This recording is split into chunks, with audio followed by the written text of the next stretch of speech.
Bismillahirrahmanirrahim. Assalamualaikum warahmatullahi wabarakatuh. Perkenalkan, saya Syarul Hadi dengan NIM 10542111017. Baik, pada kesempatan kali ini saya akan melakukan keterampilan pengulangan jalan napas. Adapun pengertian dari keterampilan ini adalah suatu tindakan yang harus kita lakukan untuk mengatasi suatu gangguan yang terjadi di jalan napas seseorang, baik secara parsial maupun dengan secara totalis, yaitu bisa dengan menggunakan alat atau dengan tanpa menggunakan alat, sehingga jalan nafas yang kita atas tadi akan terbebas. Kemudian juga menjamin keluar masuknya oksigen dan CO2. Adapun alat tambahan yang kita gunakan pada kesempatan kali ini, yaitu yang pertama ada manikin, kemudian juga collar neck, kemudian juga ada nasopharyngeal tube, kemudian ada oropharyngeal tube, kemudian ada laryngoscope dengan berbagai macam blade dengan ukuran, kemudian ada jelly, kemudian ada selang suction, kemudian ada endotracheal tube, kemudian ada stylet, kemudian ada ambu bag, kemudian ada selang oksigen, kemudian ada selotip, gunting, stetoskop, dan handscoon dan wastafel untuk cuci tangan. Selanjutnya saya akan melakukan mencuci tangan.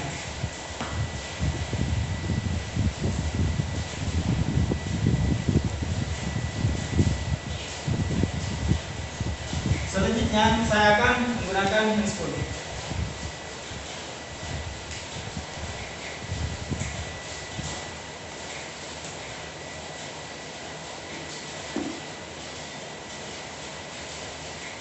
Setelah menggunakan handscoon, di sini yang pertama kita harus lakukan adalah menginisial assessment atau primary survey. Adapun isi dari primary survey yaitu adalah airway, breathing, dan circulation. Yang pertama itu adalah airway. Di sini kita melihat apakah jalan nafas pasien ini normal atau tidak, apakah bebas atau tidak. Kemudian kita breathing. Di sini kita lihat apakah ada. Di sini kita bisa mengevaluasi yaitu loop, listen, and feel. Yang pertama yaitu loop. Di sini kita lihat apakah ada pengembangan pada dada pasien atau tidak, kemudian simetris atau tidak. Kemudian kita mendengarkan listen, apakah ada suara gargling atau snoring. Kemudian yang ketiga itu feel, kita merasakan apakah ada hembusan nafas dari pasien atau tidak. Kemudian selanjutnya itu circulation, yaitu kita meraba nadi pasien di sini apakah teraba atau tidak. Baik, selanjutnya itu yaitu teknik pembebasan jalan nafas tanpa alat. Di sini kita bisa juga menggunakan teknik pembebasan jalan nafas dengan menggunakan alat. Yang pertama yaitu tanpa alat. Jadi teknik ini kita gunakan untuk mengatasi gangguan jalan nafas atas yang diakibatkan oleh jatuhnya lidah ke belakang. Teknik ini kita bisa gunakan yaitu yang pertama head feel, kemudian ada chin lift, kemudian ada jaw thrust. Yang pertama itu adalah head feel, di mana kita menempatkan tangan kita di atas dahi pasien, kemudian kita dorong ke bawah. Kemudian yang kedua itu adalah chin lift, yaitu dengan memfiksasi 3 jari dan 7 jari pada dagu pasien. Kemudian yang ketiga yaitu dengan jaw thrust ini apabila kita mencurigai adanya tanda-tanda fraktur di bagian sertikal, yaitu dengan cara kita memfiksasi dengan kedua jari kedua jari ke 8 jari ini dengan fiksasi di bagian mandibula. Kemudian kedua ibu jari ini kita memfiksasi juga di bagian dagu pasien. Kemudian kita mendorongnya ke bawah untuk membebaskan jalan napas. Kemudian yang kedua yaitu adalah pembebasan jalan napas dengan menggunakan alat. Yang pertama yaitu alat yang kita gunakan adalah oropharyngeal tube. Jadi oropharyngeal tube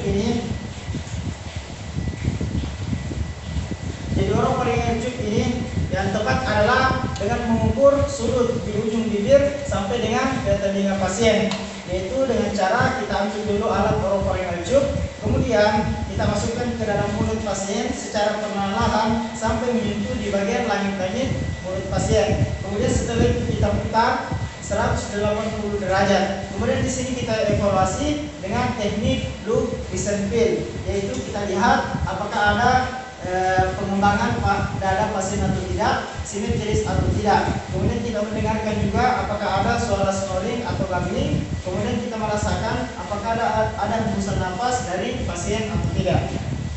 Kemudian selanjutnya itu dengan menggunakan nasopharyngeal tube, yaitu yang tepat untuk penggunaan nasopharyngeal tube adalah yaitu sesuai dengan lubang hidung dari si pasien atau dengan menggunakan jari kelingking pasien. Jadi sumbatan jalan nafas yang biasanya diakibatkan oleh cairan atau darah ini bisa kita gunakan dengan teknik sapuan jari. Teknik sapuan jari dengan menggunakan kasa, tentunya kasa steril yang kemudian dengan menggunakan selang suction. Adapun alat sumbatan jalur nafas ini diakibatkan oleh cairan juga maupun dengan darah. Yang biasa kita mendengar dengan suara tambahan seperti snoring dan gurgling. Adapun alatnya itu yaitu bisa menggunakan kasa steril, kemudian juga canal suction dengan selang penghisapnya. Yaitu pembasahan jalan nafas ini biasanya diakibatkan oleh cairan ini dengan cara kita membuka jalan nafas dengan jauh teras. Jadi pertama-tama kita buka jalan nafas dengan jauh teras, kemudian kita melihat dengan jauh teras, kemudian kita melilit. Jadi kapas ini kita melilit di tangan kita, kemudian kita masukkan secara perlahan-lahan, kemudian kita mengusap secara perlahan-lahan. Kemudian selain menggunakan hapusan jari tadi dan kasa, di sini kita bisa juga menggunakan dengan suction atau kanul penghisap, yaitu dengan cara menghisap, secara langsung di bagian mulut ataupun di bagian hidung, yang dimana adanya sumbatan diakibatkan oleh cairan. Yaitu tadi caranya kita berikan jari dulu, kemudian kita masukkan selang suctionnya ke dalam hidung, kemudian kita hisap. Kemudian selanjutnya kita mengevaluasi dengan cara atau dengan teknik group disenfil. Seperti tadi kita melihat apakah ada pengembangan dada pasien, apakah simetris bagian kiri atau bagian kanan pasien. Kemudian kita mendengar apakah ada suara tambahan seperti gurgling dan snoring. Kemudian juga kita merasakan apakah ada hembusan pasien atau tidak. Kemudian selanjutnya itu adalah kita pemberian teknik nafas bantu. Ini bisa menggunakan alat atau dengan tanpa alat. Yang pertama yang saya lakukan itu dengan tanpa alat, yaitu dengan mouth to nose atau mouth to stoma jika ada stoma. Kemudian selanjutnya itu penggunaan dengan alat. Di sini kita bisa menggunakan ambulek, masker, dan selang oksigen. Adapun yang pertama-tama itu kita menyiapkan dulu masker, tentunya sesuai dengan ukuran dari pasien. Kemudian kita siapkan selang suction ini atau selang oksigen, kita sambungkan pada masker untuk memberikan nanti oksigen kepada pasien. Kemudian masker ini kita hubungkan di ampulek. Setelah itu kita berikan tekanan positif kepada pasien, yaitu dengan cara kita memegang masker ini dengan berbentuk huruf C. Kemudian 3 jari ini kita memfiksasi di bagian mandibula. Kemudian kita pastikan tidak ada udara yang masuk. Kemudian selanjutnya yaitu kita pemberian bantuan napas dengan menggunakan intubasi endotrakeal, yaitu di sini kita bisa menggunakan alat endotrakeal tube tentunya sesuai dengan ukuran pasien. Jadi kemudian juga blade, kemudian juga bilah, kemudian stylet, jadi stylet, kemudian juga squid ini untuk mengembangkan dari cuff dari endotrakeal. Kemudian selanjutnya kita pastikan balon dari endotrakeal ini tidak bocor dengan memberikan udara dengan menggunakan squid daerah di bagian endotrakeal dan memastikan juga tidak ada kebocoran di pipa endotrakeal. Kemudian kita pasang stylet pada endotrakeal, kemudian kita memberikan bentuk seperti stick hoki dan memberikan sedikit jeli pada endotrakeal. Jadi sebelum kita memasukkan endotrakeal ke selang ke lubang hidung, kita memberikan jeli terlebih dahulu kepada selang pipa endotrakeal. Kemudian setelah itu kita mempersiapkan gagang laryngoskop. Jadi gagang laryngoskop ini kita siapkan. Kemudian juga blade laryngoskop, yaitu sesuai dengan ukuran pasien dengan memastikan lampu menyala pada laryngoskop. Kemudian selanjutnya yaitu dengan cara kita membuka di bagian daerah mulut dengan posisi spinning position, yaitu dengan memegang laryngoskop di tangan kiri, kemudian kita perlahan membuka mulut pasien dengan cara menjilat tangan dengan menjilat jari dan masukkan perlahan ke arah kanan dan ke kiri dengan perlahan agar tidak melukai di daerah gigi dan daerah bibir si pasien. Kemudian di sini setelah itu kita mengidentifikasi daerah epiglottika. Kemudian kita mengidentifikasi di daerah epiglotis dan laring dan cara mengangkat daerah di mandibula. Jadi kita mengangkat mandibula sebelum mengidentifikasi.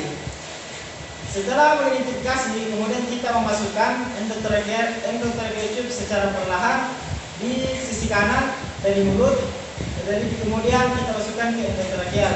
Kemudian kita mengangkat bola laryngoskop secara perlahan.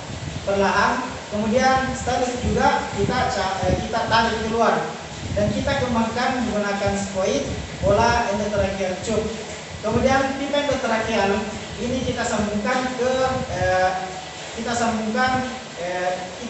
dengan ambubek untuk memberi oksigen dan mengevaluasi apakah pipa endotracheal ini sudah masuk ke daerah trakea dengan memberikan sedikit ventilasi. Kemudian setelah membersihkan endotracheal ini masuk akan terjadi pengembangan di paru kiri dan paru kanan. Kemudian setelah itu kita mengevaluasi pipa endotracheal ini apakah pipa endotracheal ini tidak masuk di bagian esofagus, yaitu dengan memberikan ventilasi yang asimetris dengan cara memeriksa auskultasi dengan menggunakan stetoskop dari paru kiri dan paru kanan.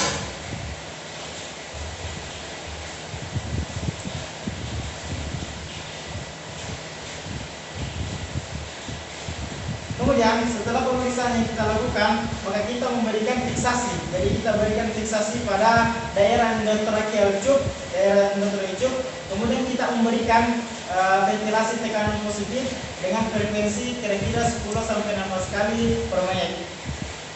Jadi selanjutnya itu pembebasan jalan nafas ini bisa diakibatkan oleh benda padat, yaitu pada korban yang tidak sadar. Yang pertama yang saya lakukan itu pada korban yang tidak sadar.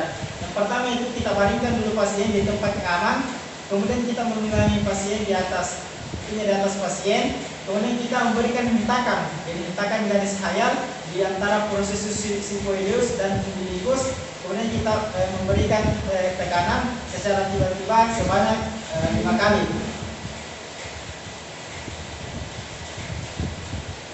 Kemudian selanjutnya yaitu kita mengevaluasi apakah sumbatan yang diakibatkan benda padat ini sudah keluar dari mulut atau tidak.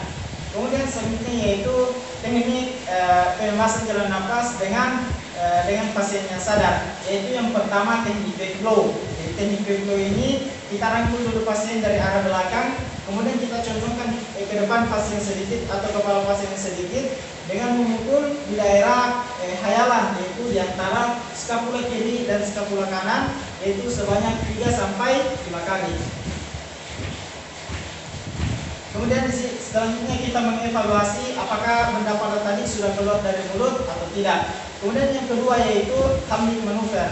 Sama tadi kita rangkul pasien dari arah belakang, kemudian kita kepalkan tangan, kemudian dari kepalkan tangan tadi kita letakkan di epigastrium dengan cara menekan ke atas secara tiba-tiba 3-5 kali.